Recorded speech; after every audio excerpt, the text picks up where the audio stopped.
follow completely. You mentioned that there was another position. There are two positions that are council nominations. Okay. One is currently filled by Mr. Rick Badger. One is vacant. We had moved the vacant position forward, and there are two nominees for that position. Mr. Badger does represent an expired term. So that position can be moved forward, and in response to Councilmember Burks, I was explaining why we had not posted that position, because we're trying to resolve the issue. Again, unfortunately, I think Dr. Harris, who I actually put on the City of Houston Hall of Fame and hung his picture over the George R. Brown, I think he's an outstanding candidate, but he would be prohibited from voting on the majority of items coming before the board. Okay, so do we put, and so we have to wait on Mr. Feldman to find out if... No, sir. If I was going to come back to Councilmember Burks when he directly answered to his question. If council is comfortable with the idea that their appointee, one of their appointees will not, if it is in fact someone in the financial service industry, will not be able to fully participate, I will post the item. And it was my intention to try to allow this, both positions to be fully functioning board members. Okay. Thank you, Mayor. Councilor Lassiter. Thank you, Mayor.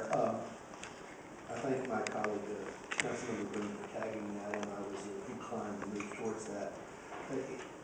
I was approaching this particular issue and item as really kind of a conundrum to two wonderfully qualified individuals, and was really having a significant amount of concern that we were being put in a position to have to choose between one or the other.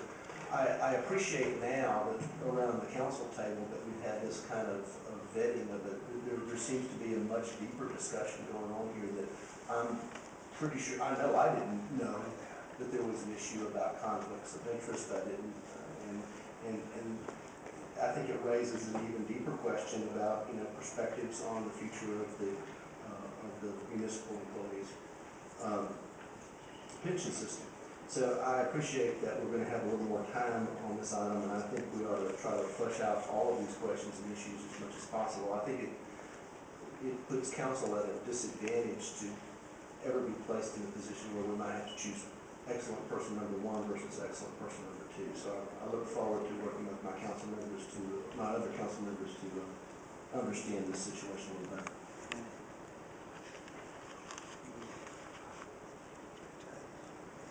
I have City Secretary Anna Russell has handed me the council rules. Neither the item to consider nominations to such council appointment or the nomination or nominations by a council member shall be subject to tag. So a motion to tag is out of order. A motion to delay the item for 1 week, I would accept. If that's council's pleasure. Is there a second? Second. Second discussion on the motion to delay the item for 1 week. Councilor Lassiter, did you? Oh, I'm sorry. Councilor. I think what I have to say is related to that. I brought up at the table, I think it was at the last meeting, having an informal forum to consider applicants like this. And I talked to Councilmember Bradford, who's chairman of the Ethics Committee, and I think he's willing to have those informal hearings. And it may be that because of the time constraints that you mentioned that we can't do this with this particular nominee, but that would give us a chance to, visit in a conversational forum with people and to be able to have the people who've been nominated vetted in a little bit. So let's public, not that it won't be public, but it just be more formal. So I would like to see that happen, and where we get more, particularly where we get more nomination. Councilmember, as long as everyone understands that when you use the word informal, it has to be a publicly posted meeting because you will be deliberating. No, I understand. Thank you. And I don't know if Councilmember Bradford is the chair of the committee. He may have something to say about it.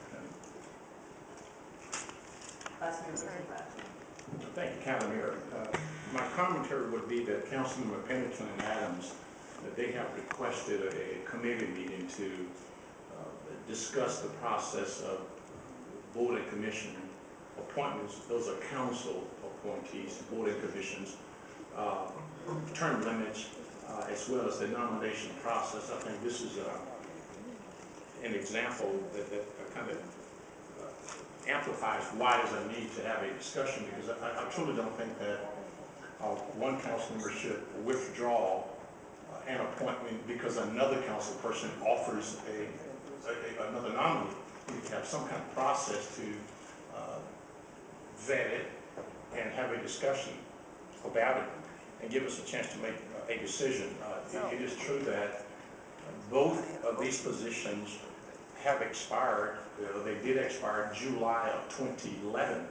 That's a year and a half ago, and they both have served for a long period of time. Particularly the one that's not on the agenda, it's been on there for about 8 years as a member already serving. I think that because these are council's appointments, Mayor, and I heard you say that, and I take extreme exception to the fact that Dr. Harris would not be allowed to vote. I think that's something that until council is allowed to present someone forward, and until HMEPS gives us some criteria in writing there, Mr. Feldman is saying that's in deliberation now. I think to say that a particular nominee that has not been acted upon would not be able to vote, I certainly would disagree with that. And council should be allowed to act on it. You know, to not allow council to act on a council appointed position, I think is a little bit, I'm disappointed, let me say it that way. Because Mayor, you present your appointees all the time, and we act on them out of professional courtesy because those are mayor's appointees, and we act on those. And now we ask them as a council that you extend the same professional courtesy to us as a council to allow us to act on our positions. And if it's someone that's inappropriate, we have to put the person out there in order to vet it. Otherwise, we don't get a chance to act on it because it's not presented on the agenda. So, but I do believe there's a lot of merit in what Councilmember Pennington and Councilmember Adams has requested, that the committee convenes and look at this process as it relates to council appointees to boards and commissions. And I think your practice, Mayor, you've indicated you have a 10-year benchmark for mayor appointees that you kind of cut off. I think that's a good guidance, a good benchmark for us to look at as it relates to term limits. But it warrants a full discussion and not to have a negative discussion publicly about the applicants. But at least in some instances, we don't know who the applicants are even. We don't get a chance to meet them. Sometimes the applicants will meet with selected council members until they get their votes locked up and don't even call the rest of us. As in this case, one of the applicants is out of the country, won't be back until Thursday. So I think a delay is appropriate to allow time, as Councilman Pennington indicated, to vet the applicants. So I look forward to as quickly as possible, Mayor and colleagues, to set up a committee meeting to allow council to discuss the process of board and commission appointments and the nomination process as it relates to council appointees.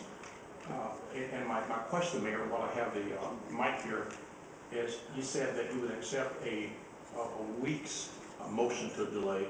Why is it limited to a week's motion to delay? I know that Gonzalez is gone and Badger is still present.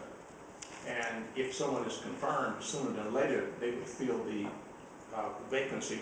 But I think the critical nature and the two excellent candidates that we have before us, there's an opportunity to get both of these candidates. So why is it that why is it you only accept a week's motion by delay, please? Councilmember, the indication was that a tag was not in order, but trying to give the council member an option to substitute his motion with a week's delay. 30 days, my understanding was, takes us beyond the next HMEPS board meeting. And looking for confirmation of that. Are you aware, Mr. Feldman, of when the next meeting is? No, Mayor, I don't.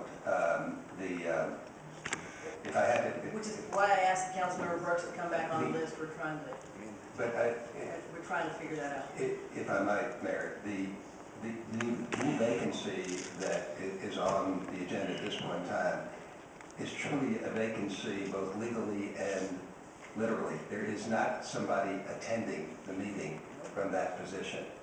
And that's one of the reasons why it was felt that that specifically had to be filled as quickly as possible. The other position, Mr. Badger holds, yes, it's a holdover position, but there is a human being that's attending the meeting. I'll reclaim. They meet the fourth Tuesday of each month, they do. So we have plenty of time. They don't meet again until the fourth Tuesday of February. Thank you. Your people were faster than mine. As I said, I was asking Councilmember Burks to hold his motion until we could. Thank you kindly, I yield. Councilmember Green. And I'm not sure whose motion is still pending with regard. Right now, it's yours. Okay, so I would like to amend my motion and move that we delay this item 3 weeks from today. Second. Thank you. That would have the effect of having it done before the next meeting. So the motion on the floor is that we delay 3 weeks. Councilmember Burks, you were on the right track. You're happy with 3 week delay. Chair recognizes. Thank you, Mayor. I just want to thank you all so we can get through this, whatever it is. But we do have 2 seats that are not voting. Thank you very much. Councilmember Adams. Thank you, Mayor. I just have a question concerning the discussion. If the motion has been made to delay for 3 weeks, is that saying that we will bring position number 11 up soon to replace both persons? I'm just getting clarity because if we're delaying this, I'm trying to just understand. Because if we're delaying it for 3 weeks, there's an empty person in the seat currently, but will we bring up position number 11 within the 3 weeks to replace both persons by the next board meeting? I guess that's my question. First, Councilmember, well, the next board meeting is on regularly scheduled cycle. Yes, ma'am. They do call special meetings, and they do have the ability to call special meetings prior to that next meeting while there are city vacancies. The other answer is that stated earlier, these are council nominations, council positions. It has been my goal to try to get this issue resolved for the benefit of the council nominees. If it is council's desire to replace that other position, because it is expired and certainly can be moved forward, absent this issue being resolved, I will do so. But I will warn you very strongly and publicly that I believe the position of HMEPS makes a financial services professional ineffective on that board. So just for clarity, because I think that both candidates are great, they're both friends of mine. They're both great. Dr. Bernard Harris was my nominee for the Hall of Fame board. Adrian, I think, is a wonderful person in all that he does and very experienced in what he does. But it puts me in a really tight position because they're both friends of mine, and so I don't want to pin one against another. But I guess my question is for Dr. Harris, within 3 weeks, is it a possibility that we can bring him forward to vote on him at the same time with Mr. Patterson? Is there going to be a possibility? Or even though in 3 weeks we'll vote on Mr. Patterson, position 11 will still be there, and there won't be, Dr. Harris won't be placed on the agenda for vote before council? It is, yes, we could post the other position for next week, and both positions could come forward. Or one or the other nomination, this is a council nomination, it is not a mayoral. I have obviously interest in who is put on, but one could be nominated today, and if it is the will of council to bring the other position up next week, I'll bring the other position up. Okay, that brings up another discussion because it is council, and that means that actually it's open to any council member to make a nominee actually. But I guess now, since that option is on the floor, Councilmember Green and Councilmember Bradford, will the 3-week delay be necessary if the mayor brings it forth for position 11 on Friday to be posted for next week? Will the 3-week delay be necessary? And I will yield to Councilmember Bradford, I guess. Thank you, Mayor, permission. Thank you, Council. If in fact we can move forward and place Dr. Harris in today, I'm more than happy to support next week. Adrian Patterson is an excellent nominee as well. So I guess the question will go back to the administration, so, because I just want to make sure, because it puts me in the middle, and I share this with the mayor, that with both of them, it's really tight for me, and I respect both of them. I think they're both great. Adrian has dynamic experience in what he does, and Dr. Bernard in what he does currently. So I'm just trying to figure out how do we